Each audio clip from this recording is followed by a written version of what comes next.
Sementara itu pemerintah meneruskan operasi perburuan jaringan teroris Santoso meski Santoso sudah dipastikan tewas.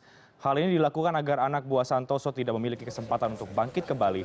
Selain operasi pengejaran, polisi juga akan menjalankan operasi persuasif untuk mengajak sisa kelompok Santoso turun gunung. Saat ini masih tersisa 19 orang anak buah Santoso, termasuk orang kepercayaan Santoso yaitu Ali Kalora dan Basri. Kedua orang ini berpotensi meneruskan aksi teror Santoso. Masih ada beberapa orang yang kita tahu mereka memiliki kemampuan dan militansinya tinggi. Basri, Ali Kalora. Oleh karena itu jangan sampai buru-buru dicabut operasi ini. Operasi ini sangat efektif.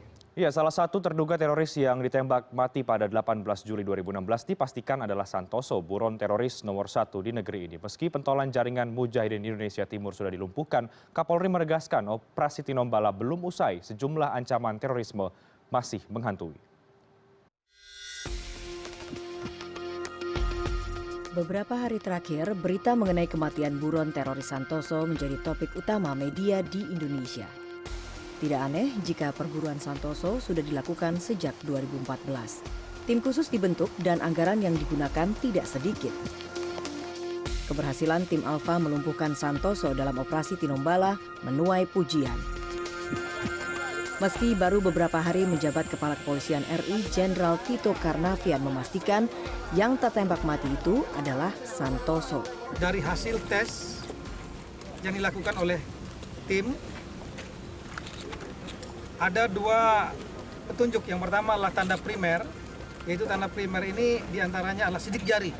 Ini kita tahu bahwa kemungkinan sidik jari itu adalah salah atau bias, itu kecil sekali. Meski Kapolri memastikan salah satu dari dua teroris yang ditembak mati di kawasan Tambarana, Pegunungan Biru, pesisir utara Poso itu adalah Santoso, operasi Tinombala terus dilanjutkan. Lebih dari 3.000 personel gabungan TNI dan kepolisian saat ini terkonsentrasi di wilayah Poso pesisir.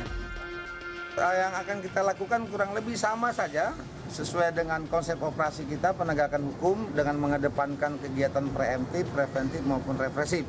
Ya, segala upaya kita lakukan. Kalau rekan-rekan bertanya upaya lain atau dengan tertangkapnya mungkin ada yang lain, enggak. Karena memang dari awal kita sudah all out untuk ini. Perburuan Santoso telah usai, tetapi pemberantasan teroris terus berlangsung. Bahkan setelah dilantik pada Rabu lalu, Kepala Badan Nasional Penanggulangan Terorisme Komjen Pol Suhardi Alyus pun mengakui potensi radikalisme di negeri ini masih besar. Gerakan juga semacam ini pendekatan kepada masing-masing itu dengan lintas. Pemimpin-pemimpin spiritual termasuk juga yang lintas agama kita libatkan juga, termasuk ormas-ormas yang punya pengaruh kita akan libatkan semuanya untuk kebaikan, sehingga betul-betul nanti konsep tidak mungkin namanya kita berbicara masalah agama, yang pantas berbicara masalah agama masih ulama atau itulah. Nah itu kita kedepankan.